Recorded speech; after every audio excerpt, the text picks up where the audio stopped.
Hello नमस्कार दोस्तों। हमारे अपने YouTube channel Subhash Chandra success point first पर आप सभी मित्रों का हार्दिक स्वागत है। दोस्तों, आज की क्लास के अंदर हम बात करेंगे यूरोप महाद्वीप के बारे में और शुरू करते हैं आज की क्लास को।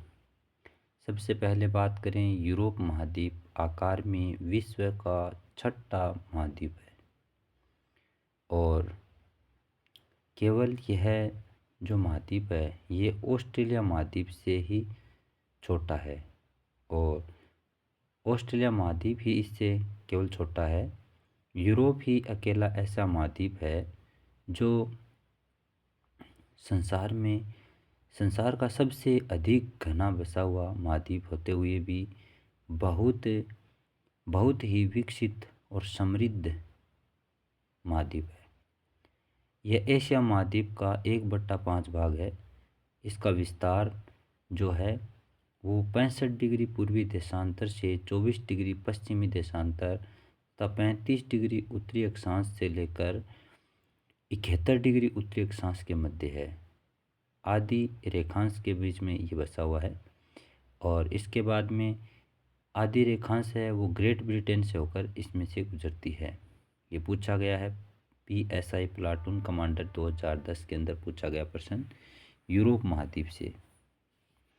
इसके बाद में आगे चर्चा करें तो आगे दिया हुआ है यूरोप के उत्तर में बेरेंट सागर, पश्चिम में अटलांटिक महासागर और दक्षिण में भूमध्य सागर है। पूर्व में यूराल पर्वत और कैस्पियन सागर तथा दक्षिण में काला सागर व काकेशस पर्वत इसे एशिया से पृथक करते हैं। यूरोप 3 तरफ से पानी से घिरा हुआ है, अतः इसे प्रायद्वीपीय महाद्वीप भी कहा जाता है। यूरोप का अधिकांश भाग शीतोष्ण कटिबंध में फैला हुआ है। उच्च अक्षांशों में स्थित होने पर भी यूरोप की जलवायु मृदुल है, बहुत अच्छी जलवायु है।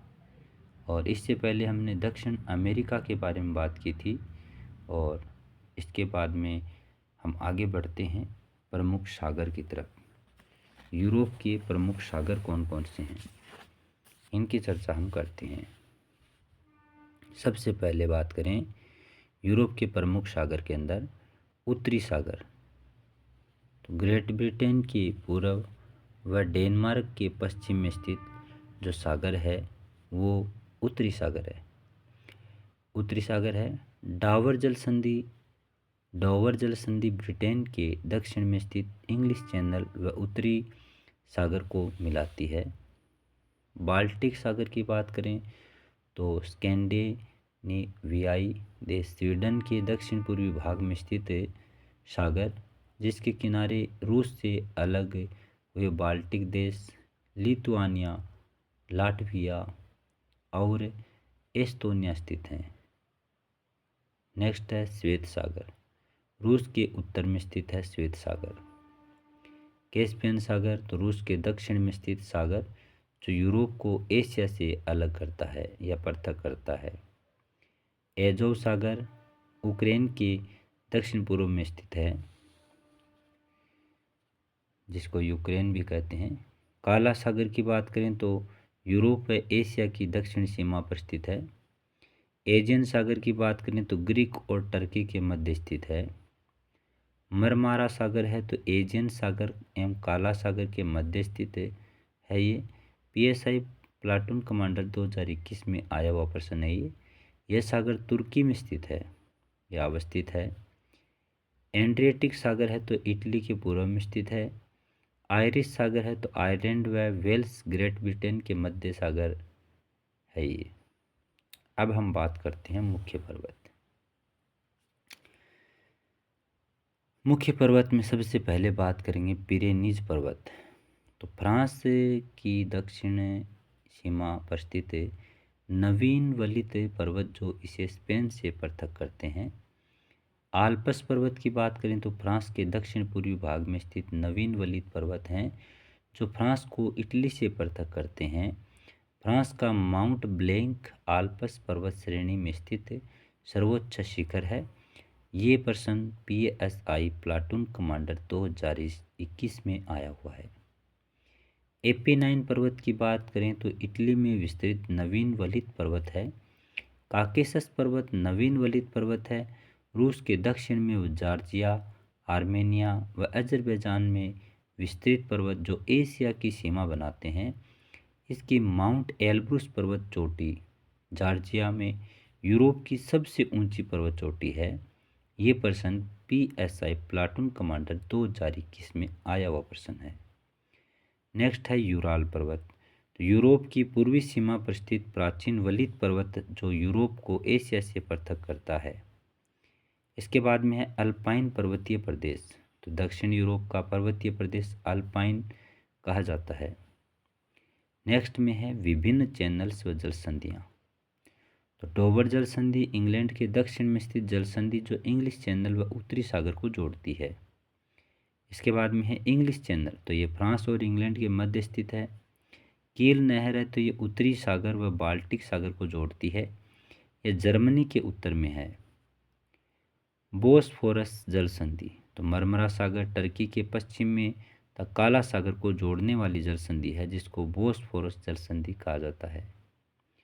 मुख्य झीलों की बात करें यूरोप की तो यूरोप की अधिकतर झीलें फिनलैंड के लेक क्षेत्र लेक रीजन में स्थित हैं। लेक लाडोगा यूरोप की सबसे बड़ी झील जो फिनलैंड व रूस की सीमा पर फिनलैंड की खाड़ी के पास स्थित है। ओनेगा झील है तो यूरोप की दूसरी सबसे बड़ी झील जो रूस के उत्तर में स्थित है। खाड़ियों की बात करें तो ये खाड़ियाँ कौन कौन सी हैं। यूरोप में बिस्के की खाड़ी है जो फ्रांस के पश्चिम में स्थित है। बोथनिया की खाड़ी है फिनलैंड व स्वीडन के मध्य स्थित है। और इसके बाद में वेनिस की खाड़ी है जो इटली के पूर्व में स्थित खाड़ी है। यह एड्रियाटिक सागर के उत्तर में स्थित है। तो ये क्लास हमारे अपने YouTube channel Subhash Chandra success point first पर आप सभी मित्रों के लिए महाद्वीपों से जुड़ी हुई क्लास जिसमें हम आज बात कर रहे हैं यूरोप महाद्वीप के बारे में। अब हम बात करेंगे यूरोप महाद्वीप की प्रमुख नदियों के बारे में। तो यूरोप महाद्वीप की प्रमुख नदियों में वोल्गा नदी है। तो ये वोल्गा नदी है। यह यूरोप की सबसे बड़ी नदी है जो मॉस्को के उत्तर में वलीडा हिल्स से निकलकर कैस्पियन सागर में गिरती है। डेन्यूब नदी है तो ये यूरोप की दूसरी सबसे बड़ी नदी है। ये जर्मनी के दक्षिण में ब्लैक फॉरेस्ट पर्वत से निकलकर ऑस्ट्रिया या ऑस्ट्रिया भी बोलते हैं इसको, स्लोवाकिया, हंगरी, यूगोस्लोवाकिया, बल्गारिया व रोमानिया में बहकर काला सागर में गिरती है। सीन नदी की बात करें तो फ्रांस के पूर्वी भाग की पहाड़ियों से निकलकर फ्रांस में बहती हुई उत्तर में इंग्लिश चैनल में गिरती है। पेरिस इसी नदी पर बसा हुआ है। रोन नदी की बात करें तो फ्रांस के दक्षिण की ओर बहकर भूमध्य सागर में लोयन की खाड़ी या गल्फ ऑफ लोयन में गिरती है। यह स्विट्जरलैंड की पश्चिम सीमा को भी छूती है। लोयंस व जिनेवा इसी नदी पर स्थित हैं। टेम्स नदी की बात करें तो इंग्लैंड के दक्षिण में बहने वाली यह नदी उत्तरी सागर में गिरती है। लंदन इसी नदी पर स्थित है। नेक्स्ट में बात करें राइन नदी की तो स्विट्जरलैंड और जर्मनी की सीमा पर स्थित लेक ऑफ कॉन्स्टेंस से निकलकर जर्मनी व नीदरलैंड में बहकर उत्तरी सागर में गिरती है। और ये जो प्रश्न है ये RS 2023 में आया हुआ प्रश्न है। इसके तट पर जर्मनी के बोन, कोलोन व फ्रैंकफर्ट नगर स्थित हैं। यह नदी दरार घाटी के लिए प्रसिद्ध है। एल्ब नदी की बात करें तो ये चेक गणराज्य से निकलकर जर्मनी में बहती हुई उत्तरी सागर में गिरती है।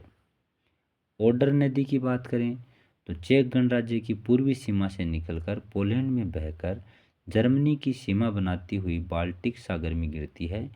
बर्लिन, एल्ब व ओडर नदियों के मध्य स्प्री नदी पर स्थित है। टाइबर नदी की बात करें तो इटली में एपिनाइन पर्वत से निकलकर भूमध्य सागर में गिरती है। रोम इसी नदी पर स्थित है। विस्तुला नदी की बात करें तो पोलैंड की नदी जो बाल्टिक सागर में डेंजिंग की खाड़ी में गिरती है। वारसा विस्तुला नदी पर स्थित है।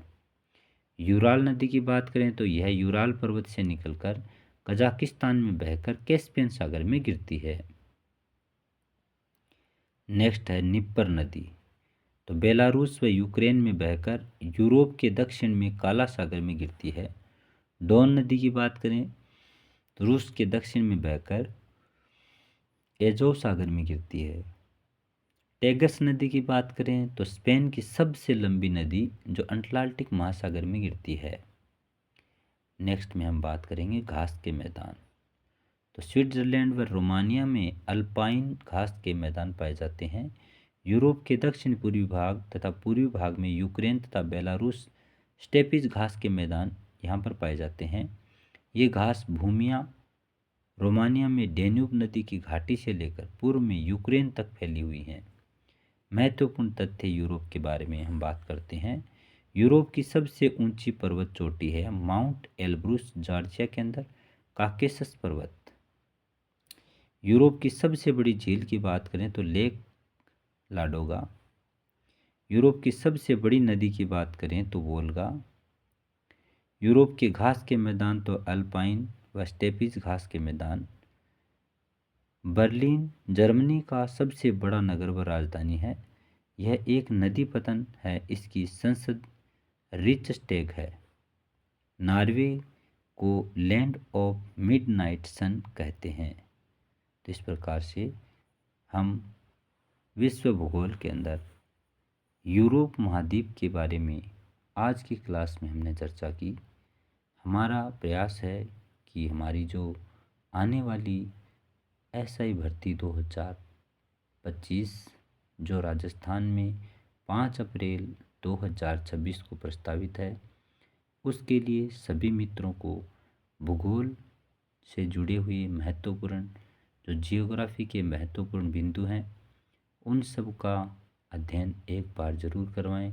साथ ही साथ हम भी लगातार इस मेहनत में अपना पूरा योगदान दे पाएँ और आने वाले समय में आपको परीक्षाओं की तैयारी अच्छे से करने को मिले।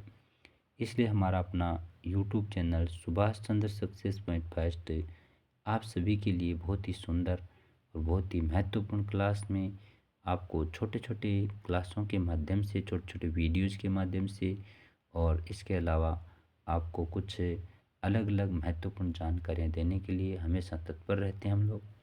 आप सबका अनमोल सहयोग हमारे साथ यूं ही बना रहे। आज हमारे YouTube channel Subhash Chandra success point first YouTube channel पर 1348 सदस्यों का बहुत ही सुंदर परिवार बनकर तैयार हो चुका है। आप सबका अनमोल सहयोग इसी प्रकार से हम सब के साथ मिला जुड़ा रहे। आप सब हमेशा हमारे साथ इसी प्रकार से प्रेम और सम्मान हमारा बढ़ाते रहें, हमारा हौसला बढ़ाते रहें। हमेशा याद रखें कि शिक्षा वह सैन्य का दूध है जो जितना पिएगा उतना निश्चित रूप से दहाड़ेगा। और हमारे राजस्थान की अरावली पर्वतमाला को बचाने के लिए हम सबको प्रयास करने की बहुत ज़्यादा आवश्यकता है। तो ये जो समस्या हमारे यहाँ पर उत्पन्न हुई है इसे ख़त्म किया जाए और अरावली पर्वतमाला की सुरक्षा के लिए हमें संकल्प और दृढ़ संकल्प के साथ माँ अरावली की सुरक्षा का दायित्व निभाते हुए आने वाली पीढ़ियों के लिए इसे संजोकर और बचाकर रखना बहुत महत्वपूर्ण है। तो सभी मित्रों से आग्रह है कि ज़्यादा से ज़्यादा अरावली पर्वतमाला को बचाने के लिए संकल्पित होकर और हमारी सरकार को एक बार फिर से सजग और बहुत ही महत्वपूर्ण तरीके से हमारी अरावली की जो महत्वता है उसको समझाएं, जिससे उनका जो 100 मीटर वाला जो आइडिया है उस पर पुनः विचार किया जाए और अरावली को बचाया जा सके। प्यारे मित्रों, आज की क्लास को यहीं करते हैं समाप्त और आप सबको यही कहना चाहते हैं कि लगातार पढ़ते रहें और आगे बढ़ते रहें, स्वस्थ रहें, खुश रहें। भगवान महादेव आप पर हमेशा कृपा बनाए रखें। शिव शंकर भोले भगवान भोले भंडारी आपके भंडार भरते रहें। आप हमेशा जीवन में खुश रहें। इन्हीं आशाओं और उम्मीद के साथ आज की क्लास को करते हैं समाप्त। जय हिंद दोस्तों, जय माँ सरस्वती, श्री शिवाय नमस्तुभ्यम। बहुत बहुत धन्यवाद।